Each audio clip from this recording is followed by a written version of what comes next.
Hello, and thank you for listening. My name is Karim Sultan, and I'm a curator for the Kamel Azhar Foundation. Today we're going to explore the exhibition by the artist Thameur Mejri, entitled States of Exception, which is curated by Matthieu Lelievre. This exhibition is on display at the Foundation's B7L9 space in Tunis from the 25th of March to the 2nd of May, 2021.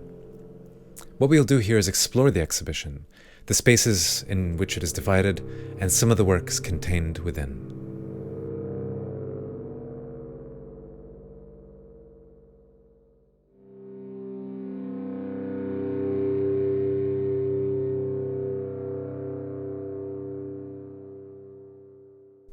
Born in 1982 in Tunis, Thameur Mejri trained as a painter at the Institute of Fine Arts in Tunis and now lives and works in Nablus, Tunisia. He currently teaches at the Institute of Arts and Crafts in Kairouan and continues to exhibit both in Tunisia and internationally. Thameur Mejri's works in the exhibition include paintings, drawings, and installation. The space here is divided into 3 sections by the curator, each with its own identity and relationship with the other, which we'll explore now. The title of the exhibition, States of Exception, is derived from the work of the philosopher Giorgio Agamben. He used the term to denote, and I quote from the curator's text, "The state of exception is an extraordinary and temporary space and time in which the democratic process and the rights of the individuals are suspended, a no man's land between public law and political fact." Another theme that runs through the exhibition, following this line, is a dive into the world of the artist and the practice of painting itself. The tension mentioned in the curator's text is between the artist and their role in society.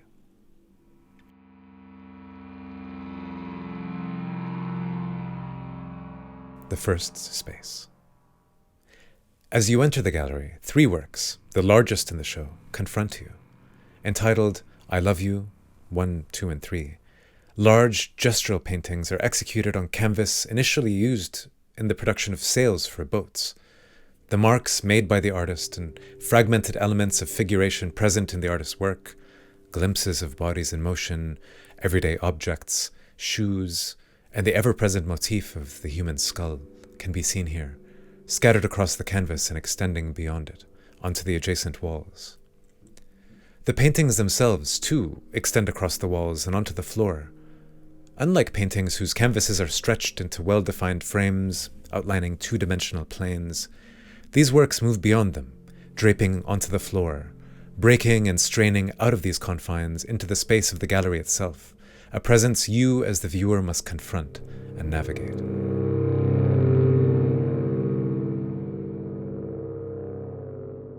This first section is presented as a deconstructed space, where these 3 large-scale works were created on-site at B7L9. In the words of the curator, these large canvases allow the artist's gesture and artistic vocabulary to measure up to the dimensions of architecture and even adopt the codes of installation. Here, the space and choreography of the viewer, you, as you enter and move through the gallery, is defined by these large works, which leads you onto the second part of the exhibition.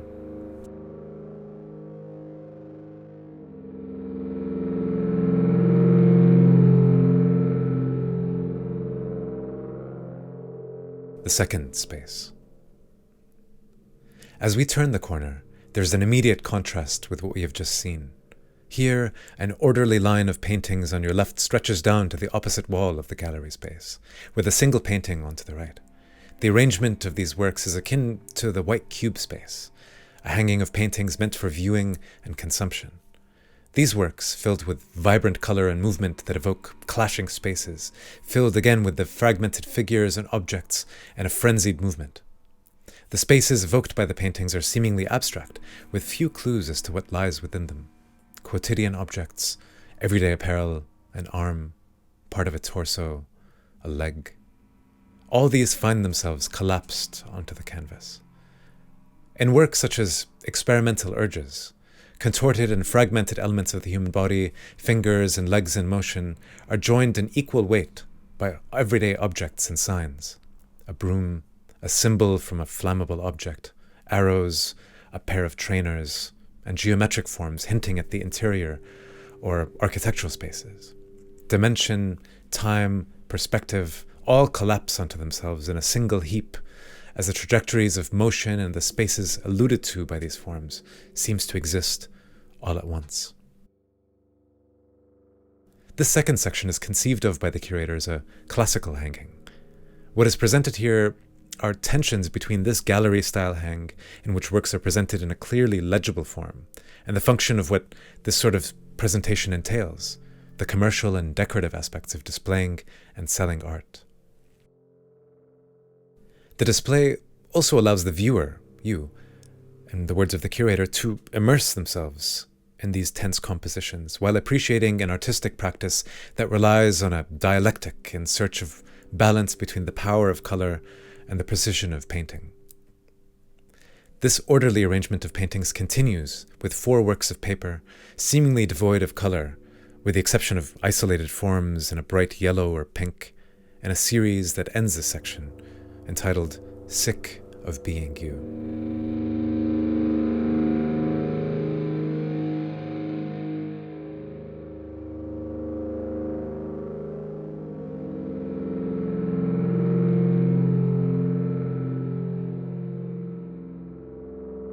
The third space.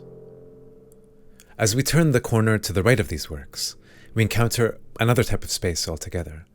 A table nearly entirely covered in spray paint canisters and paint tubes is joined by chairs and walls pinned with sketches.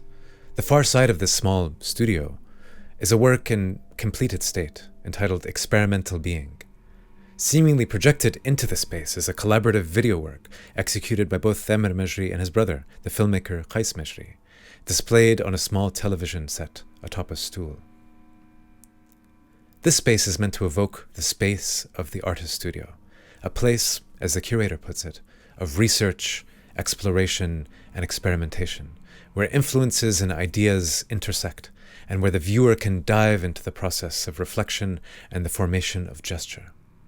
This is particularly important in Thameur Mejri's practice, as the studio is the private space in which the traces of his gestures, posture, action, and concentration is involved in the activity of his painting, which are rendered onto the canvas.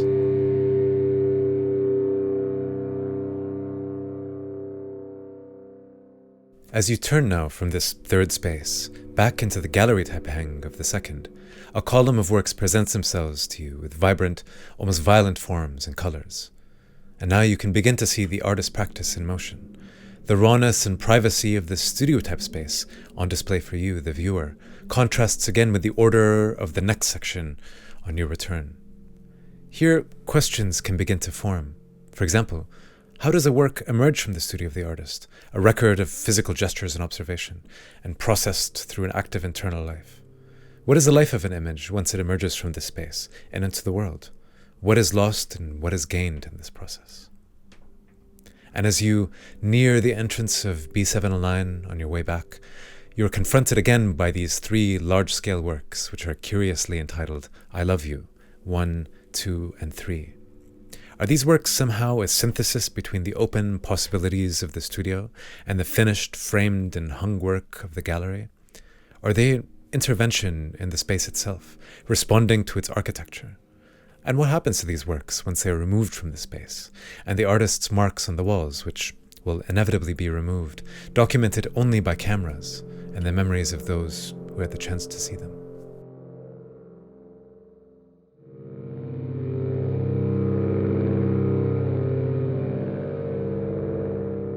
We invite you to further explore this exhibition online through our social media channels in the description below, and through the program which will accompany the exhibition, States of Exception, in person and online. For those in Tunis or who plan to visit, the exhibition is on display from the 25th of March to the 2nd of May 2021 at the B7 online space by the Kamel Azhar Foundation.